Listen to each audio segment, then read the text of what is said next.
Hello, Mama. Welcome to Reaching Abundance. I'm Virginia Elder, your host, financial coach, and fellow money-minded mama. If you've been following the show for a while, thank you. And if you're new here, welcome.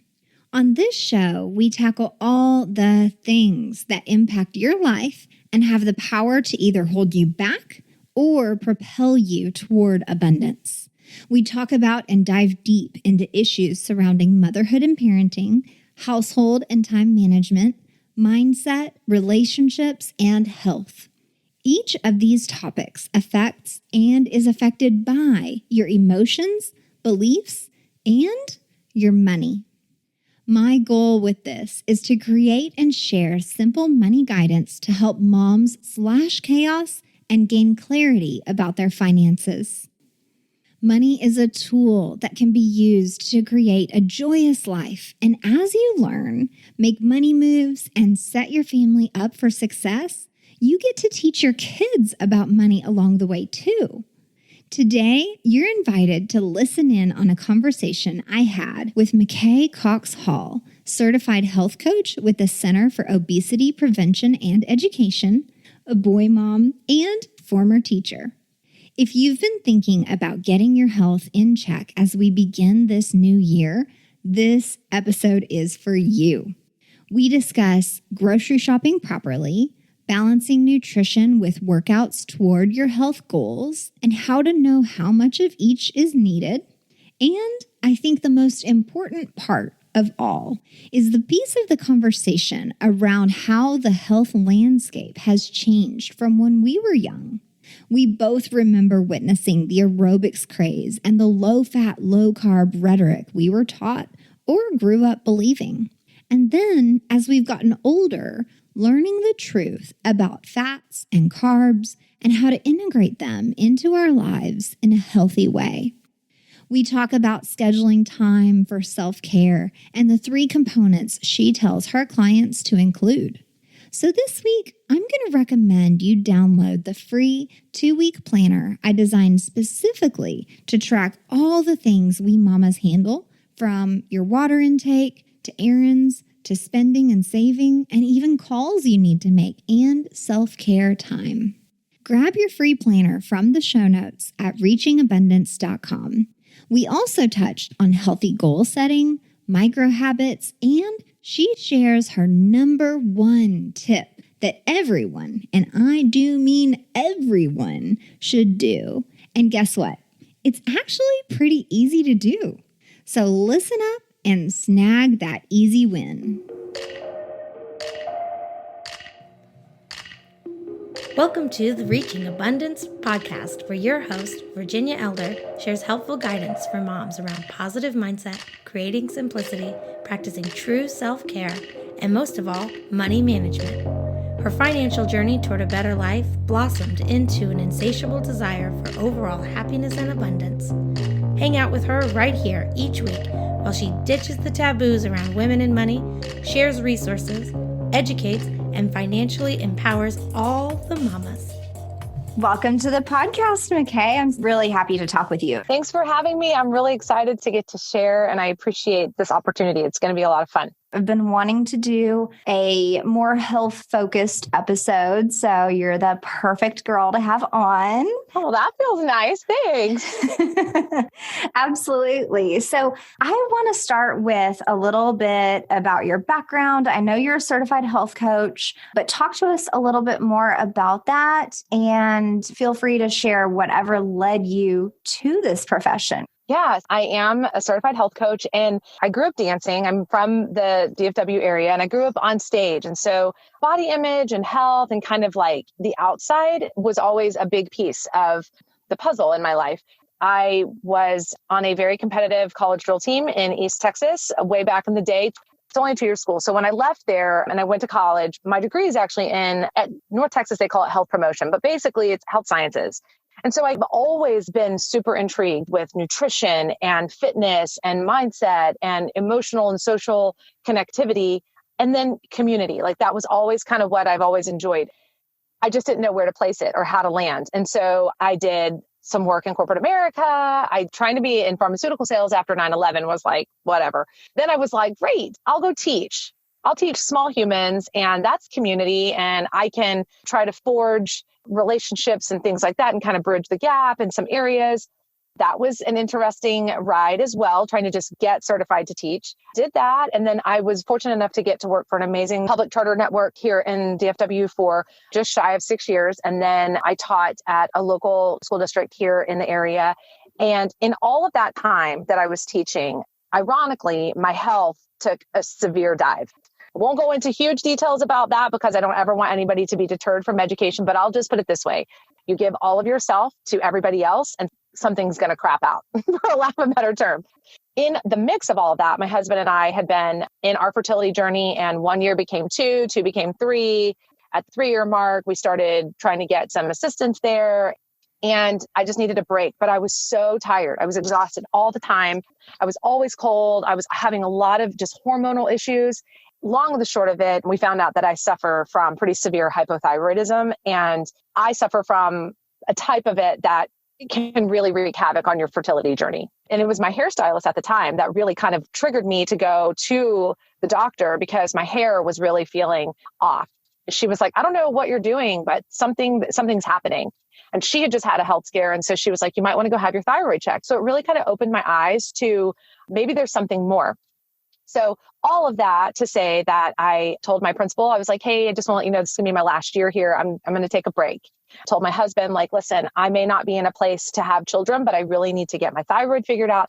I need to figure out what is going on. I'm an answers person. Like, if there's a problem, I want to find a solution. And we went to a different fertility doctor, and she opened my eyes to so many things around the battle that we as women face when we're trying to do all the right things and we're just depleting the tank.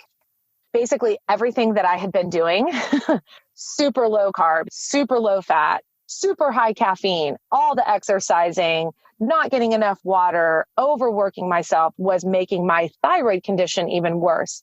So she basically debunked everything that I thought I knew. And about this time is when the shift in fitness and health was really starting to come out.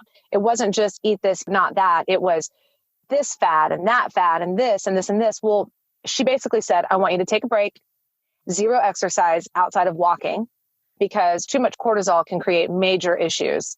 I'm a recovering orthorexia, which has a pretty negative label, but it's what women do. We tend to work out. We work out for stress. We work out for all this stuff. And so I was really learning to put the puzzle pieces together. And with fertility assistance, we were able to get pregnant, and we now have a precious little boy. He was a twin. There was some issues there, but it was during my pregnancy that I realized when I simplified and softened the load, guess what happened? I magically started taking care of myself in the right ways. That was the goal, was to have this healthy baby. Wow. Yeah. After our son was born, that thyroid problem didn't go away. And I developed pretty severe, what's called postpartum thyroiditis. I didn't even know it was a thing. My body, even though I didn't have twins, my body still hormonally, I had to adjust from having twins in utero. And one night late, I was up breastfeeding and I was scrolling Facebook like a lot of people do.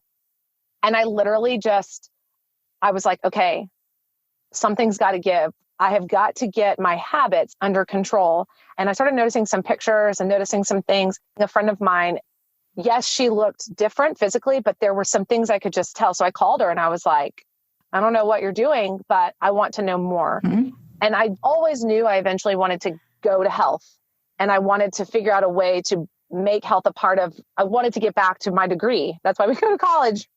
We don't always use our degree, but I was like, somewhere I'm supposed to do this.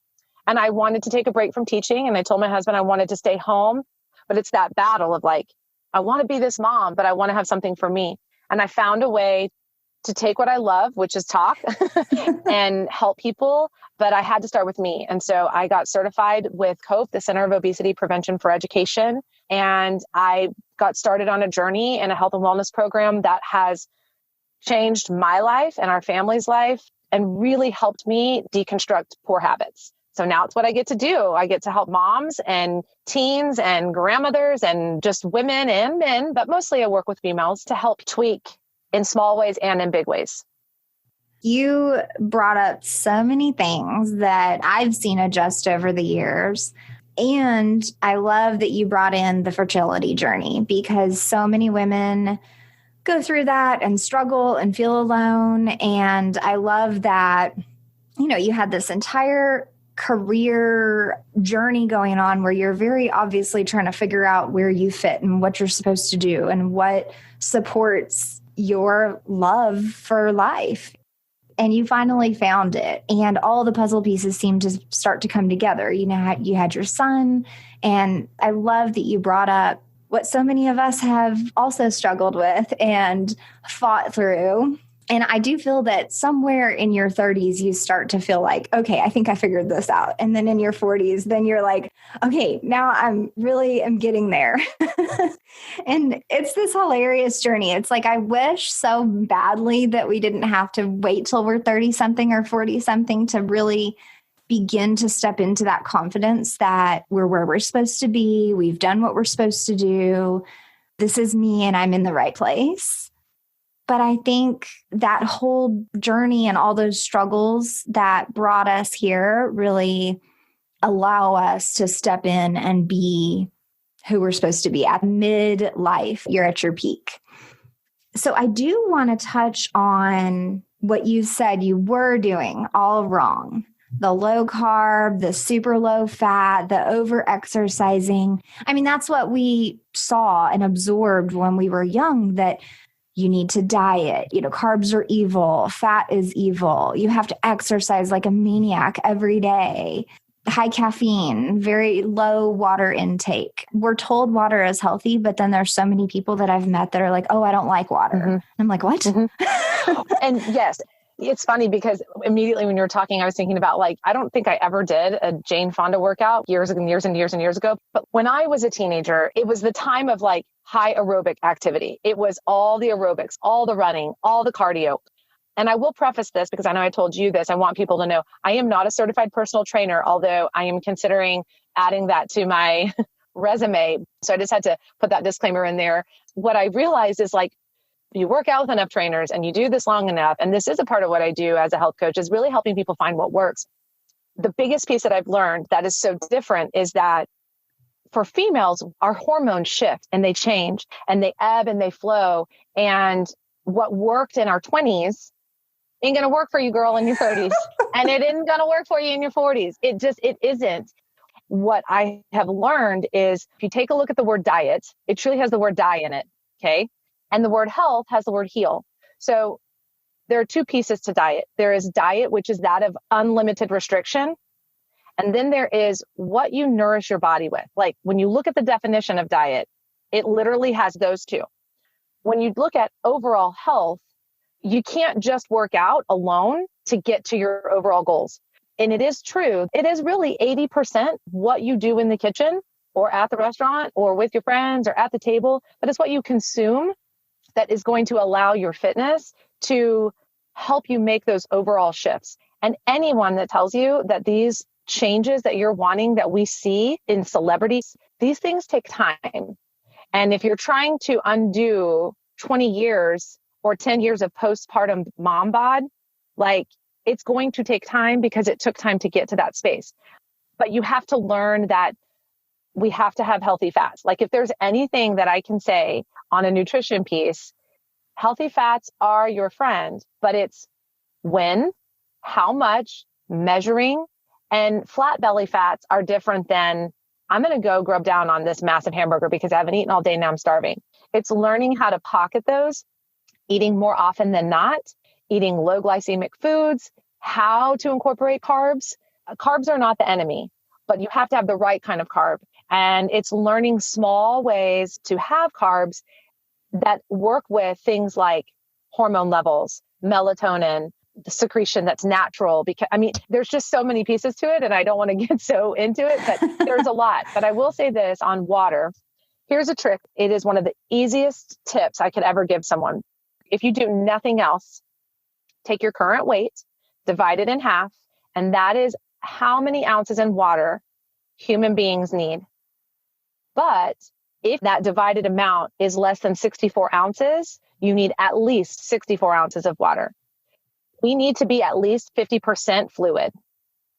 That is the number one thing that I have all new clients, all friends, my child even, like I can't, I'm working on my husband, but he is his own thing.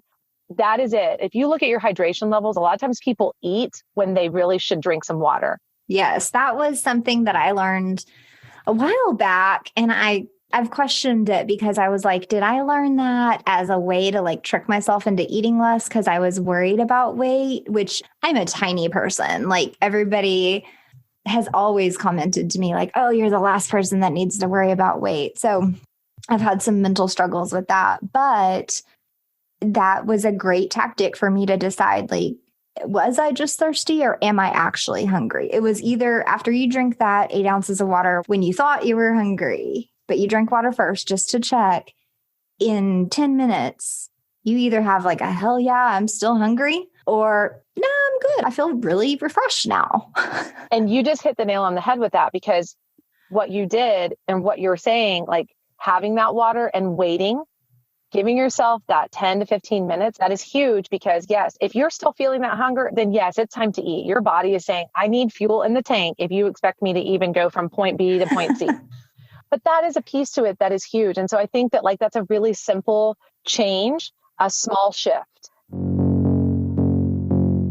Hey, Mama, you're doing your best to feed your little fam bam healthy foods, be more present, reduce the chemicals in your home, watch the budget, and create the overall healthy, wealthy life you and your littles deserve.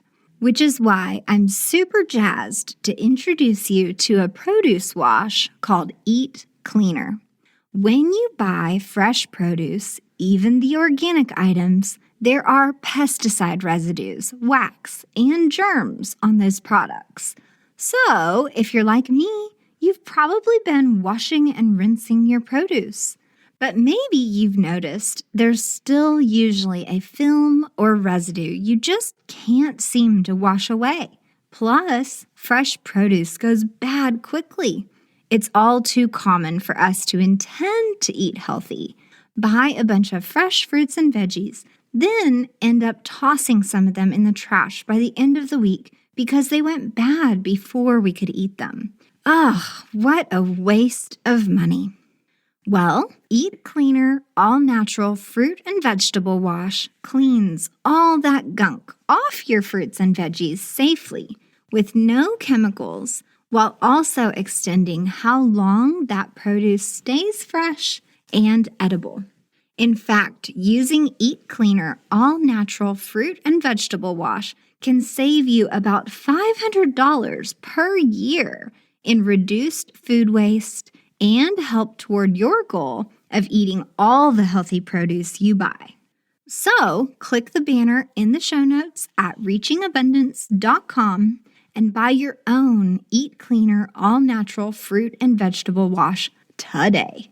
Because trust me, you're going to love having cleaner, longer-lasting produce, being able to actually eat all the produce you buy before it goes bad, and in turn, wasting less food and money. And for the women that are like, I can't add one more thing to my plate, I can't make one more shift, I can't do one more change. This is a change that will help you, because our brains not only need oxygen to function, it really needs water in order to allow our bodies and our brain function to be at its best. So that is like my number one thing, that when people say, if there was one thing that you would encourage me with, what would it be? And I literally say, how much water are you drinking? Oh, there's no way that could be that big of a change. I'm like, I tell you what, you and I do a challenge for 1 week.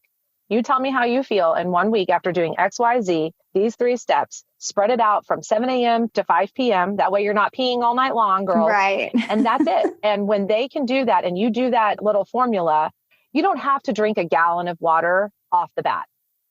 You work up to that. But some people aren't even getting a base minimum. And all of a sudden those midday headaches go away, that irritability starts to go away. I'm not saying you're not going to not get frustrated or nag at your child for something or whatever, but you will notice your skin starts to look and feel better. For me personally, like back pain tends to go away, particularly around that time of the month. For people that aren't in that space anymore, like if you tend to have arthritic tendencies, you need more fluids in your body. I'm learning something new, girl. You were onto something. Well, and I've noticed even that's a like stress coping technique also. If you take a step away from whatever is stressing you, maybe you get to step outside, whatever you can do just to walk away, get a glass of water and do like 3 really big deep breaths. When you reapproach the room or the situation or the decision, whatever is stressing you out or overwhelming you at that moment, that liquid, that oxygen, that fresh air, all those little things that you just did, whether that took 5 or 10 minutes or even less, if you took 2 minutes, you feel so much better and you're able to approach whatever it is with so much more clarity and probably handle it with more grace than you would have before. 100%. I mean, it's very much a stop, challenge, choose way of addressing small things that can become almost cataclysmic in a way. Some of the biggest things that we deal with are really not as large as we make them, and stepping away. It's actually funny that you say that, like having that water, like I learned if somebody says something to you and you just kind of want to rebuttal, like just take a sip, and then breathe. Like it's those little things. Our reactionary responses kind of calm down too with that. Those small changes is what worked well over time. Right. You mentioned this earlier. I want to talk more about looking at 2021. It's very well known that a lot of people make personal health goals for the year, right? That's like what everybody does. Starting January 1st, I'm going to do this thing. Some may look at it and say it's a weight loss goal. Maybe it is a fitness goal. Maybe it's a nutrition goal. How can we look at what we want for our health, for our bodies, and reasonably choose how much of that is nutrition focused and how much of that should be fitness focused? I think before you decide how much should be nutrition or how much should be fitness, take a look and really sit and write out, or go even just be outside and think, okay, what is the one thing that I do that either when I'm doing it, do I feel good about it? Do I feel guilt about it? Is it an avoidance tactic? Or on the flip side of the coin, is it, I want to learn how to do this better. I want to learn how to receive this healthy emotion in a way that benefits me, not depletes me to the point where I'm so exhausted from the activity I've just done or the fitness class I've just taken or the workout I've just done that now I can't move because I've overdone it. When it comes to the idea around nutrition, this is a really heavy one. I think mostly for females because women are really good at compartmentalizing just naturally. Even if you're somebody that doesn't feel like you compartmentalize well, you really do more than you think. So I think when it comes to nutrition, you have to figure out if I want to be better for everybody else, because let's face it, girls, like we are it. We are the doers, the thinkers, the shakers, the necks that move the mountains. Because I'm still a work in progress too, we cannot benefit and be our best for everybody else if we are not our best for ourselves first. So I think you have to look at it like this when it comes to nutrition. First, like what is the initial goal? And look at your overarching goal. Are you wanting to stay in a diet life for the rest of your life? Or are you wanting to create a sustainable, healthy way of living and learn how to make choices over cheating? I think the word I'm having a cheat day is a negative way to go into the idea around food. Because if you are in that space, and I've been there, you do all the great things, right? I'm doing all the things this week, Monday through Friday. I'm so good. I haven't had alcohol. I haven't done this. I've only eaten air. I'm barely eating lettuce. and then the weekend comes and it's like, I'm going to blow it out on the weekend. Well, guess what? Your body just can't absorb all that. It won't digest it, but what it can't digest, it's going to stick to you physically now. Yeah, because it feels deprived the rest of the time. Correct. I think to sum all of that up though, too, it's learning how to use food and fitness as a way to fuel you for better. I love what you said about, what was it? Choose over cheat. Yeah. You're making choices over cheating. Oh, I love learning how to make choices over the cheating tactic. Well, I feel like there's so much guilt associated with the word cheat that like, I don't want to use that. I don't want to say that. I don't want to feel that I'm cheating on something because What do you think about a student who's cheating on their paper? They're only messing up themselves. They're not learning the material. They're cheating. They're skating by, and it's going to come back to them later and they're going to be messed up. Exactly. And so we're doing that for ourselves with food. Yeah. It's interesting that you say that. So a really good example of, is what you're doing hurting you and others, or is what you're doing ultimately hindering you? Look at it like this. If you are around someone that's smoking, their smoke is firsthand hurting them, but secondhand hurting those around them, right? So you're harming not just you, but now you're infringing on my space over here. But if I am going all day long, and then I'm eating the pantry all night long, and then I'm feeling terrible about that, and then I start over the next day and I'm going to do good today. I'm going to be good today. And then I have had a really stressful day. So then one glass of wine becomes 4. And then because of those 4 glasses of wine, I've now had 3 peanut butter Nutella sandwiches and a bag of chips but I ate some apples and I had a Coke. Then you feel it's like this cyclical guilt. You're only hurting yourself because the people around you are ultimately still going to do them. We have to learn to get out of our own way enough to create space to walk into community and say, I need some help with how to be better. So nutrition and fitness, really, those are the actionables that come from a mindset shift of it's time to be better. I don't know how to get where I'm going, but I know I don't want this anymore. That's where sometimes clients will come from. They don't necessarily know the how, but they know what they don't want. And that's my job, is to help them figure out why now. And it's hard. People don't want to get to the pain point. People don't want to share that life is hard and beautiful and hilarious, and your kid's making you nuts and your spouse is making you crazy. So I'm going to go for a really long run and then I'm going to come home and I'm going to eat everything that doesn't eat me first. You see what I'm saying? So it's like transformation really starts in our mind first. That's a decision. And then we come up with a plan. Yeah. Also, you touched on creating the right habits. For me, I'm starting these now, but I am looking into 2021 saying, all right, I really need to get back to taking my vitamins every day, eating greens at every meal. I need to get outside once a day, every day, even if it's cold, like bundle up and hurry for, 10 minutes outside and just try to feel the sunshine on your face. Like I'm trying to establish little tactics or tips or something that I can do throughout the day that will help me create that big picture health that I aspire toward. But it has to be made up of, okay, every day at lunch, you take your vitamins, you drink this 32-ounce glass of water before lunch, and you drink another one after lunch, and you got outside at 10 a.m. because during the winter, that's probably the most ideal time to go outside. I'm trying to really craft that for myself. Yeah. So for other people that are looking towards those 2021 health goals, what do you think about that? Like, what's your advice to crafting those habits? First, I like the way that you have you're in a space where I'm like listening to you say like, okay, I'm going to do 10 minutes and I'm going to do this and I'm going to do that. So you're really kind of creating the micro habit that sustains the overall goals. And this is going to go back to a fitness piece for just a second. The number one thing that I just can't stop laughing about all the time is if you don't enjoy it, why are you doing it? Like if you don't love HIIT style workouts, stop doing them. Yes. Stop doing them. You ultimately can get the same benefit from swimming. You can get the same benefit from Tabata.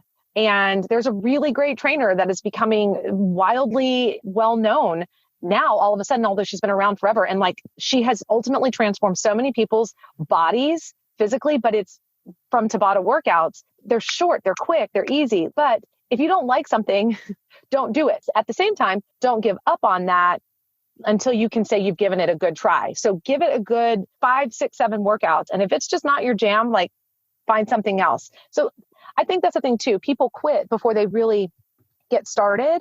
It takes time to find a rhythm. For example, making space to have you time. A lot of times in business, people will talk about have a power hour. And that power hour is like, it's about business. But you also create power hour or power time that's just you. So the first thing is realizing that self-care number one, we've heard it 1,000 times, is not selfish, but it's also not just manis and petties. 10 minutes of walking outside in the sunshine does more than just put a little bit of beautiful bronze on your face. Like, it actually improves your endorphins. It gets your neurotransmitters working. It helps it can help clear your head. Like, just last night, I asked my husband, what's your number one thing that you do when your just creative juices are gone and you feel depleted? He's like, I go outside and I take long walks. I'm really bad about that. I will go and go and go and go. And I really do. I had to start putting it in a digital calendar. These are my 30 minutes. So I think starting small, pick three, no more than three things. Let it be something for your mind, something for you physically, and something to entertain you. But put a start and a stop to it. So don't stop watching Netflix. Don't stop watching. Watch 10 minutes of a Hallmark Christmas movie, chunk it out. For people that do have children, you can spend, this year's taught us anything about, like, we can be with our kids, right? But 10 minutes or 15 minutes of intentional time with our kids is better than a full day of griping and complaining and following them around and saying, no, stop. That's what I would say.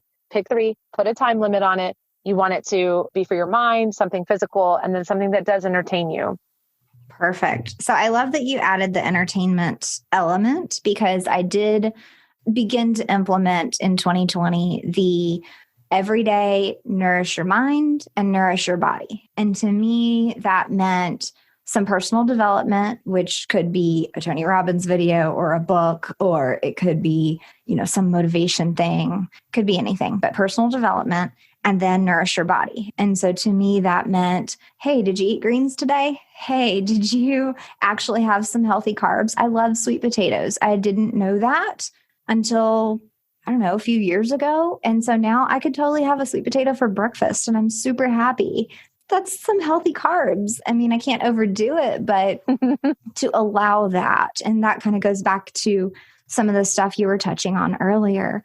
But I love that you brought in the entertainment element, because especially over this past year, we really need to realize that, yes, there's a lot of awful things happening, but we can't carry the weight of that on our own shoulders. We have our own family and our communities to try to support. And so we have to loosen up and laugh sometimes, find something that you enjoy. So maybe that is painting your nails. Maybe that is what we used to think was self-care.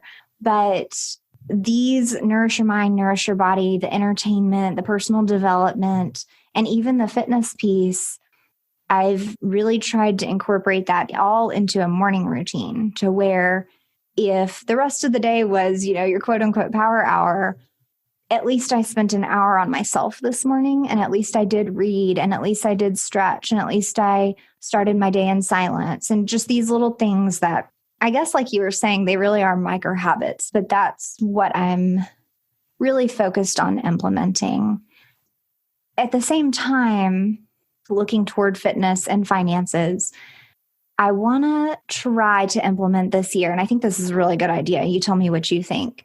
I've set little achievements for myself throughout the year. So for fitness, for example, assuming COVID goes away, we can all get vaccines and life goes on, I hope.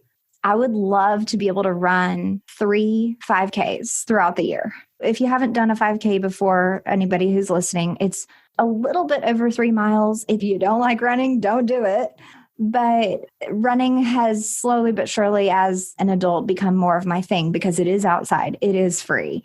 I find that as my feet are pounding the pavement, I'm able to think and just really work through some emotions and stuff. And so for me to have every 3 or 4 months, hopefully, a 5K to look forward to, that'll help me make sure that I implement my daily activities, that I need to get outside for that 10 minutes, or I need to try to run for 30 minutes today, or whatever I can do, so that I have that little thing to look forward to, so that I'm not looking over the whole year, because sometimes that seems overwhelming, especially to say, oh, I'm going to run every day. Let's just be real. not going to happen.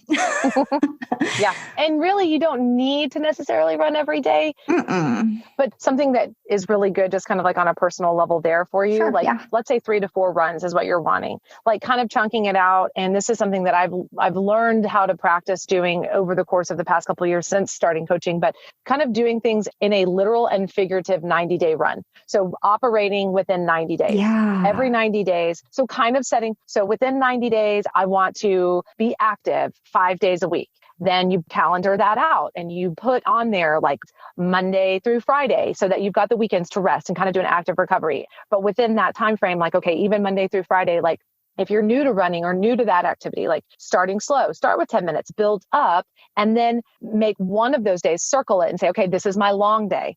So that you're building up to that, because anybody that has ever run any type of race, and this is specific to this, they will tell you, you often don't run the full distance until race day. With a 5K, it's a little bit different, but yes, but that's with anything. And that's with building those habits, like build them over 90-day increments. The old adage of it takes 21 days to make or break a habit is actually false. That's not true. And research shows that it actually takes 66 days to make a habit, 90 days for it to become a part of your subconscious, and then 121 days for it to become a part of your daily living.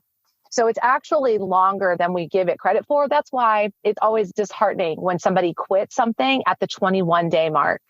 At 21 days, you're just now realizing if you've got the bandwidth to even make it a part of what is even compatible in your life. Right. Like, is this even sustainable, or am I being crazy about this? Or exactly. And we have now learned that we can do anything if this year hasn't taught us. You can do the things that you don't think you can do. Absolutely. And it's balance and synergy, actually, more than balance. But I love that you kind of have set that for yourself, because I think you'll start to notice that you're going to start wanting, like, oh, nope, I got to go. It's time for me to get my outside time, or whatever time that is for you. You're getting it. I love it. Thank you. So that's testimony to that's how my brain works, like strategy, habits, micro habits. If this is the big goal, how do we break it down into more attainable goals? And that's why I do personal finances. I mean, that's my jam. And I want to bring that in because for me, and what I've seen in a lot of people, anytime you say, okay, so this year I'm going to get on my personal finances, I'm really going to get this in order. Even if you haven't professed a specific goal, but maybe you're just working toward getting debt free, working toward a certain income or savings level, or any of those kind of financial goals. For one, we definitely need to write it down. But for two, we need to break it down into these manageable goals, like what we're talking about with running or nutrition, or just take your vitamins every day, or any of those little habits. We have to have financial habits the same way. But I would love to hear about your perspective and your experience as far as how health parallels with finances. I feel like there's so many little pieces of that in there. It just makes me so excited. So I want to really hear what you have to say. I was talking to a friend of mine that lives down in Austin, and we were talking about this. And she has a dance studio in Austin, but she also does some other things in health and wellness. And I was telling her, I was like, I just want people to know, like, everything is expensive. And yes, investing in your health, it is expensive. But so are 18 to 20 medications and hospital visits and long-term care. So the way that I personally feel that health and finances are parallel is this. It's the same thing that I used to say in teaching: what is valued is taught, and what is taught is tested. And you can quote me on that, because anybody in public schools, anybody that's an educator will tell you the same thing. What is value is taught, and what is taught is tested. So what we value is what we spend our money on. And what we spend our money on often represents what's testing us in life. So to break that down a little bit, like, I don't buy organic all the time, but there are some things that I do. And then there are some things that if you do a little bit, and you can speak more to this, because I remember when you did, I don't know if it was a video or a post, but you were talking about different ways to shop. And it is so true. I think what oftentimes can get people is, particularly if you, let's say you have a big family. Okay, there's 3 of us. So it's my husband, me, and our child. But if you have more than just 3, big families oftentimes, I think, feel like, okay, we've got this budget and we need to live within this budget. But it's, what are you buying with that money? if a lot of what we're buying with our money is coming from a package and it's coming from a shelf, it's most likely going to be loaded with a lot of preservatives and a lot of sugars. What I find is that when women can really, and dads, I have some dads that are full-time parents. So we'll just people, but moms, when we can learn how to make tweaks and make something versus buy something, ultimately we are saving in the financial department to put towards something else. Okay, here's a perfect example. At-home fitness has skyrocketed through this pandemic. Yeah, because we can't go anywhere. Can't go anywhere. So before the pandemic, I was training for a Spartan. I don't know what I was doing, but I was out of my mind and I was at the gym. I was training for this Spartan. I was eating for the Spartan. I was training for it. And then that race went from May to then August to then it was supposed to be in December until they finally canceled it. Well, I couldn't go to the gym. And so all the materials and all the things that I was using to train for the Spartan, I didn't have that. So then I started, what did I do? I got on Pinterest. I talked to my trainer friends. I was like, okay, I'm still thinking this thing's going to happen. So I need to know how to modify. Yeah, you're getting creative. Yeah. And I modified some things. And then until they finally said, we're not doing it. And then I finally was like, thank you, Jesus. I can calm down a little bit and I don't need to be, But with that, the parallel with finances is this, like when it comes to your health, if you value taking care of yourself, you are going to have to shift what you're spending your money on if it is important to you long-term, health-wise. You don't have to have the fanciest gym membership. You don't have to have all the elite equipment. But I will say this, if someone asks me, and I've had this happen, people have asked me, what are your thoughts on a Peloton? What are your thoughts on the mirror? I will literally say, how committed are you to using it? Because it's an investment. That mirror is expensive. I mean, I think it's at minimum like $1,300, $1,400. We'll break it down. Are you going to use that? It has multiple ways to use it. Are you going to use that 4 or 5 days a week? Is that going to be your 30 minutes? My friends that have Pelotons, you don't have to buy a brand new one. Facebook has a group for everything. We have a neighbor that he bought his, the people that owned it, they used it twice. He bought a brand new Peloton for half. So it's still an investment. The parallel is still there. It's just thinking about, could you maybe buy less clothes on Amazon? Could you maybe limit a subscription that you have and maybe put that elsewhere? The thing about nutrition and finances that is the parallel is, you'll hear a lot of times like buy what's in season fresh if you can. Frozen comes next. Mm-hmm. But what I love to do, and when this pandemic ends, I'm going to take a client, I'm going to say, we are going to go walk the grocery store, teaching people how to shop the perimeter of the store first. Because what I find with my clients, honestly, is they will say, I just feel like this is going to be such an expense. Well, it is. Talk to me about how much you're going to this fast food restaurant. When's the last time you went Starbucks for under $10? Mm-hmm. The average person spends, I think we spend $17 to $22 a day on miscellaneous. And so a lot of times I find that like my clients and my family too, like my husband was like, okay, if we're going to do this and we're going to make some shifts, our alcohol consumption, how much money are we spending on wine and beer and this and that? It's huge. So I tend to see that people that I work with, at least, they tend to either have some money left over or they're learning how to reshift their food and fitness budgets and finding free things to do. You can get just as fit on a trail and do some push-ups and some burpees. And I mean, I've posted videos where people are like, where are you doing these workouts? And I'm like, I'm on the trail over here by my neighborhood. Yeah. Well, that's why I go running because it's free. And like you said, push-ups, squats, while I'm cooking, I can do some leg lifts over here, Oh yeah. I do full body workout, like throwing my kid up in the air. And he'll say, Mommy, throw me. And I'm like, okay, we'll do 5 here and 5 more in a minute. Mom needs a second. Like she isn't 25 anymore. So yeah, absolutely. But it is quite the parallel. You just have to figure out like, what do you value and what are you really willing to shift to make long-term change down the road?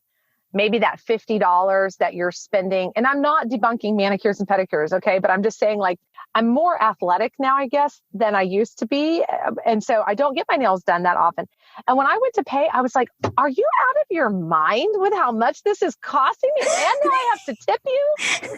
I'll do my own, like it's winter. Nobody's looking at my feet right now. So that's just me. That doesn't mean I don't do them, but I'm just saying like, I'm with you. If we take those things And we really look at it, like for some people, that's their thing. You just have to figure out, like, if making a shift in your health is something you really want to do, you really do have to take a look at, like, okay, what am I spending the bulk of my money on that's not serving me well? And how can I shift it?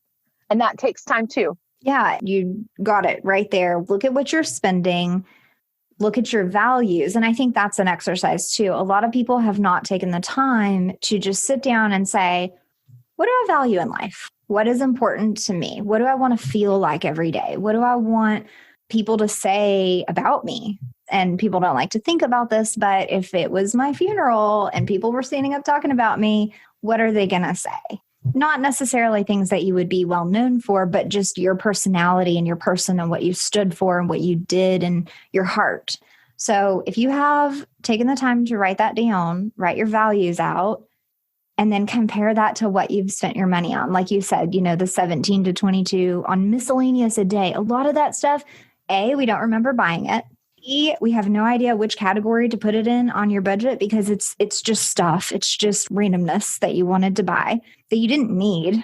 And then identifying, okay, does this spending pattern match with my values? Like, what am I actually wanting in life and what am I working toward? And how do I tweak what I'm spending to match who I want to be and who I am?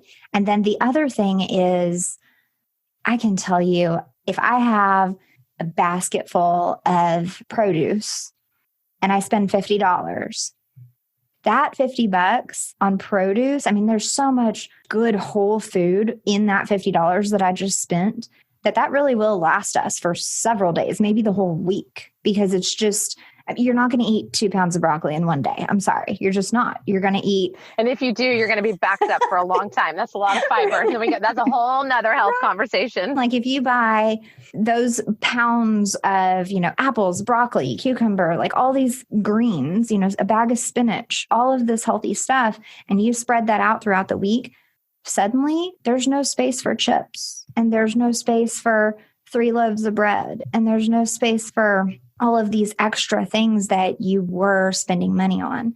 And then the flip side of that is if I had a basket full of snacks and canned goods and bags of chips and ho-hos and ding-dongs, my $50 is going very quickly. And I'm not actually going home with that much in groceries, not to mention the nutrition of all that, right?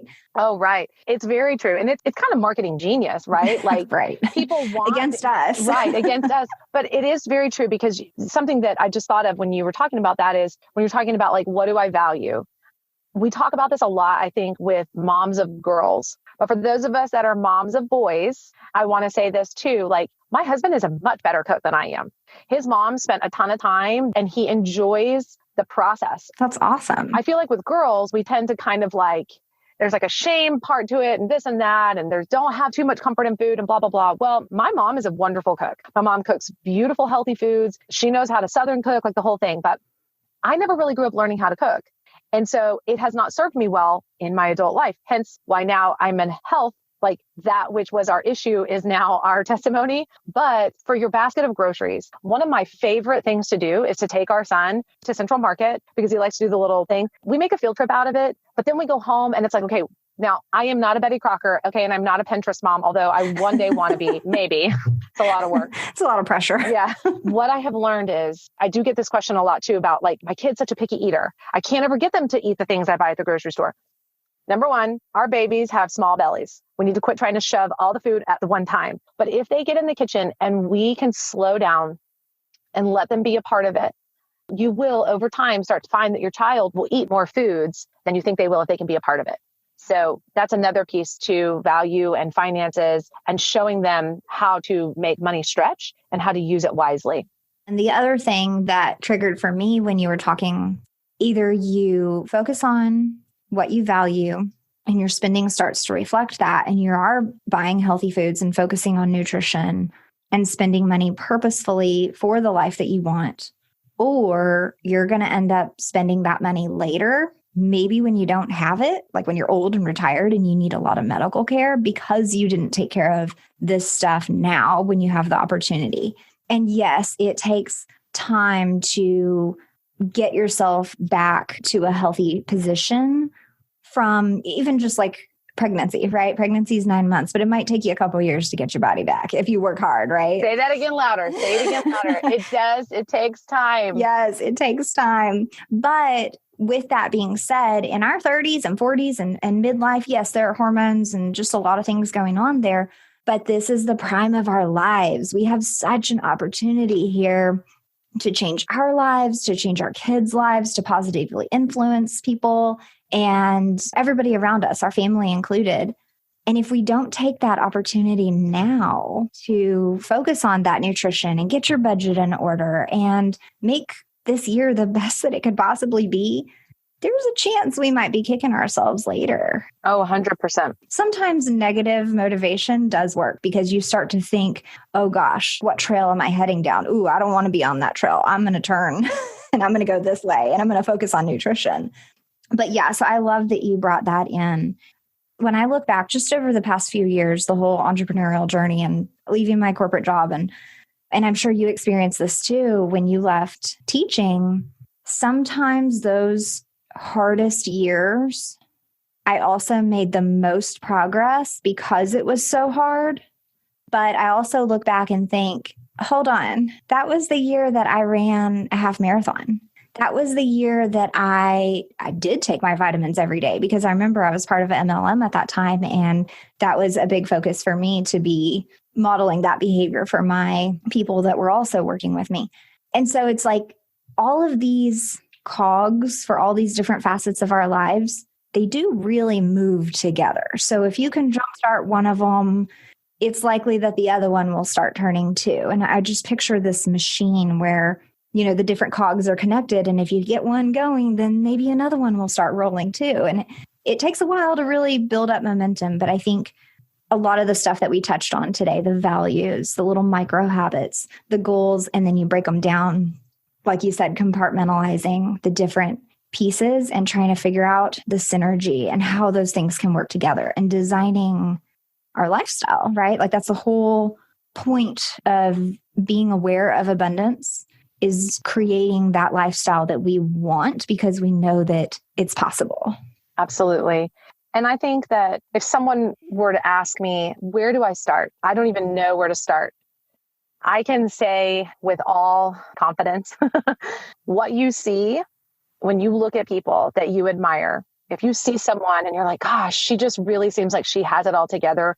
I think the place to start is to remember that for people that look like they have it all together, they've been through some trenches.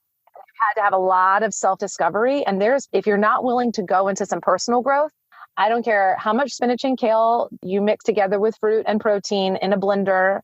I don't care how much fitness you are a part of each day. You're not really going to get anywhere long-term because you're just putting a Band-Aid on not a deeper issue, but an area that needs to really be refined. And I think that if you can get to why something is so important right now. Why, if it's tugging at you and it's like a gnat, it just will not go away. That is your gut telling you, you need to make a shift. So I oftentimes will say, why is right now the time that we're having this conversation? I'm going to throw this out, moms. Your why does not always have to be your family. Most often it is, but it doesn't always have to be your family. I have a friend that wrote this the other day, and it's true what they say. We all have a start and we all have a stop, but it's what do we do with the dash in between? Oh, yes. And how do we want to live a valued life? No matter what that value is for us, we cannot live that valued life if we are constantly sitting on the sidelines, wondering what we could be like if we would just step. So I hope that it offers some hope for some people and maybe answers a question or two, or at least just starts the conversation. Yeah. And I want to ask you to share your handles, because if people have more questions or want to connect with you, where can they find you? Yeah. So on Instagram, my handle is at McKay_Hall08, and the O is a 0. So at McKay_Hall08. And then I'm not on Twitter. I can't tweet. I'm overeating. Yeah, I can't tweet either. But on Facebook, it's McKay Cox Hall, and it's M_KAY. So And then my email is on my Instagram, but there's a link in my bio on Instagram to chat if anybody's curious and wants to know a little bit more about this little thing called healthy living. So I've loved getting to do this with you, and thank you for letting me be a part of it. And I'll be calling you later about 2021 finance love. So Yes. And that's what I want to do with this episode. I hope that this served all the mamas out there today, because I know, because I do this too. Every time there's a new year, it's like, I'm going to do this, I'm going to do that, I'm going to do this. And want all of us to understand that there's a really beautiful concept I heard that we can often overestimate what we can accomplish in a year, but underestimate what we can do in a decade. And I'm going to go ahead and set those crazy goals, and I'm going to go ahead and try to implement those micro habits. I'm going to try to do all the things, and I'm going to keep my list and my planner and time block because I'm crazy like that. But at the end of the year or at the end of the month, when you have or haven't made progress, just keep going. Just keep going. That's what I hope we can all look forward to for 2021, is just a little more progress and a little more peace than 2020 gave us. And thank you so much for being here with me today. Thank you. I have loved it. You are a doll. I just adore you. And this was a lot of fun for me. I absolutely loved it. Thank you so much. All right, Mama. All McKay's links are in the show notes at reachingabundance.com. And as I've said in previous episodes, I truly believe you can have it all. Your intention, consistency, and presence toward your health can play an impactful role in supporting your journey toward financial freedom. Whatever you wish for, dream of, or set goals toward, let's approach that with fire. Nobody's going to accomplish that for you. And I've said it before, as a mother, you have immense power. It's time to harness it. Either spend the money now on things you want for you and your family's health, or you're going to be stuck paying for pills and medical care later on. Let's collectively focus on creating momentum toward positive daily habits that support our values. If getting your finances in order is a priority this year, let's talk.